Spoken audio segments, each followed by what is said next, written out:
चलते हैं। Hi friends, मैं नवलेश आज आप लोग के लिए दोबारा 10th क्लास का हिंदी का पहला पार्ट गोधूली का चैप्टर 1 श्रम विभाजन और जाति प्रथा लाया हूं, जिसमें लेखक के बारे में पूर्ण रूप से डिटेल्स बताने वाला। यदि वीडियो अच्छा लगे तो अपने दोस्तों के साथ शेयर करें, लाइक कमेंट सब्सक्राइब करें। कहा गया है श्रम विभाजन जाति प्रथा। श्रम विभाजन जाति प्रथा भीमराव अम्बेडकर के द्वारा लिखा गया है और इन्हीं के द्वारा जो लिखा गया भाषण होता है, ये भाषण दिया था एनिहिलेशन ऑफ कास्ट 1936 में दिए थे, जिनका रूपांतरण हिंदी में ललई सिंह यादव किए थे। लेकिन उससे पहले हम चलेंगे कि भीमराव अम्बेडकर के बारे में पढ़ेंगे और भीमराव अम्बेडकर का जन्म कहाँ हुआ था, इनके पर स्थिति क्या था। बताया गया कि श्रम विभाजन जाति प्रथा, श्रम विभाजन जाति प्रथा जो होता है 10th क्लास का, इससे 2 ऑब्जेक्टिव कंफर्म आता है और एक सब्जेक्टिव 2 नंबर का फिक्स है। कहा गया श्रम विभाजन जाति प्रथा के जो लेखक थे वो भीमराव अम्बेडकर थे। कहीं पे लिखा हुआ रहेगा बाबा साहेब भीमराव अम्बेडकर, तो आपकी मर्जी जैसा लिख सकते हो, लेकिन समझ जाना है कि बाबा भीमराव अम्बेडकर थे श्रम विभाजन जाति प्रथा के लेखक। इनका जन्म 14 अप्रैल 1891 को हुआ था। इनका जन्म, तो किनका जन्म? भीमराव अम्बेडकर का जन्म 14 अप्रैल 1891 में हुआ था। इनका जन्म स्थान मैंने एक टाइप करके लिखा था कि बच्चों को नंबरिंग से याद रहे इनका स्थिति, जिससे ऑब्जेक्टिव आता है। कहा गया लेखक जो था भीमराव अम्बेडकर थे और जन्म स्थान इनका जो था भीमराव अम्बेडकर का 14 अप्रैल 1891 को हुआ था। और इनका जन्म स्थान मतलब महू मध्य प्रदेश हुआ था। जिस स्थान पे जन्म लिए थे इनका स्थान था महू मध्य प्रदेश, अर्थात महू जो बनता है वो मध्य प्रदेश में बनता है। कहा गया महू जो है मध्य प्रदेश एक राज्य भारत का, वहां पे जन्म लिए थे।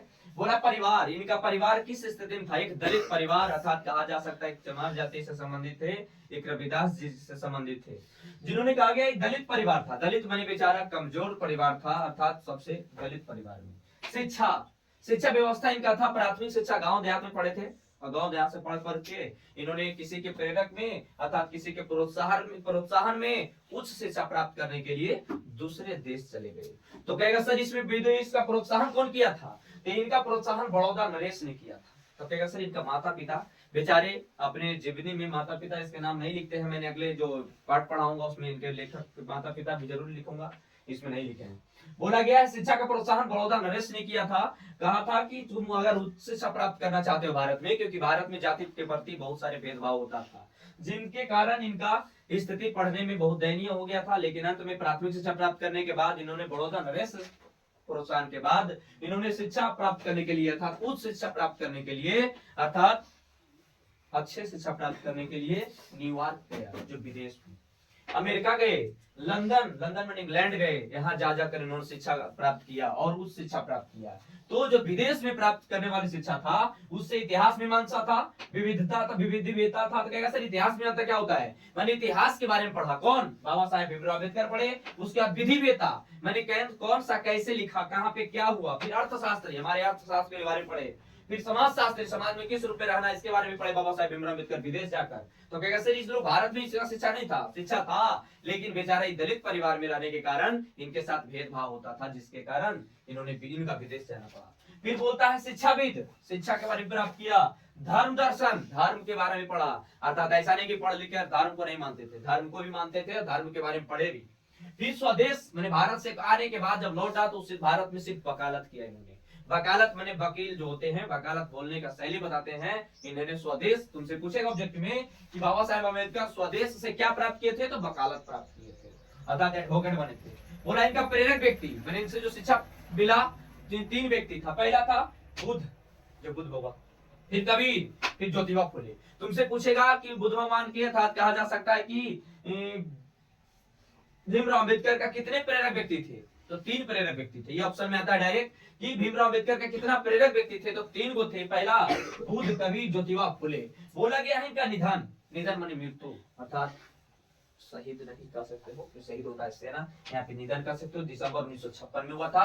तो कहाँ हुआ था? ये दिल्ली में हुआ था। ये मैंने नहीं लिखा, ये होता है दिल्ली में ही हो जाता है इनका निधन, अर्थात मृत्यु हो जाता है दिसंबर 1956 में। अर्थात दिसंबर का कोई फिक्स टाइम नहीं, डेट नहीं है, लेकिन दिसंबर महीना में 1956 में क्या हो जाता है? निधन हो जाता है। निधन होने के बाद भारत में हड़ताल मच जाता है, अर्थात शोक हड़ताल हो जाते हैं कुछ समय के लिए। उसके बाद इनका बहुत सारे पुस्तक है क्या चीज, the caste in India their mechanism, बीबीआई सब होता है कि पूछेगा किस रूप में एग्जाम में कि the caste in India their mechanism किस लेखक का लिखा गया है। ऑप्शन में रहेगा भीमराव अम्बेडकर, नलिनी मेजर शर्मा, इसी 4-5 जो रहेगा 4 वो ऑब्जेक्टिव की तरह, उसमें आप लोग को क्या मानना है, भीमराव अम्बेडकर मानना है। कहा गया है the caste in India their mechanism Bhimrao Ambedkar, genesis and development Bhimrao Ambedkar, the untouchables who are they Bhimrao Ambedkar, who are Shudras Bhimrao Ambedkar, Buddhism and communism Bhimrao Ambedkar, Buddha and his Dhamma इस लिखा था बुद्ध भगवान, नहीं कह सकते भीमराव अम्बेडकर।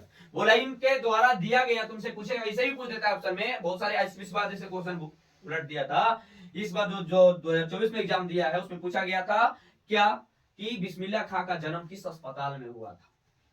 समझा जाओ, कहीं किताब में चर्चा नहीं है तो क्वेश्चन घुरा फिरा कर इस रूप में पूछ सकता है कि 3 ऑप्शन दे देगा और कहेगा इनमें से कौन भीमराव अम्बेडकर की रचना है। एक 3 में से देगा, 4 ऑप्शन में से एगो दे देगा और 4 को 3 में से अल्टर देगा, एगो देगा इसमें से।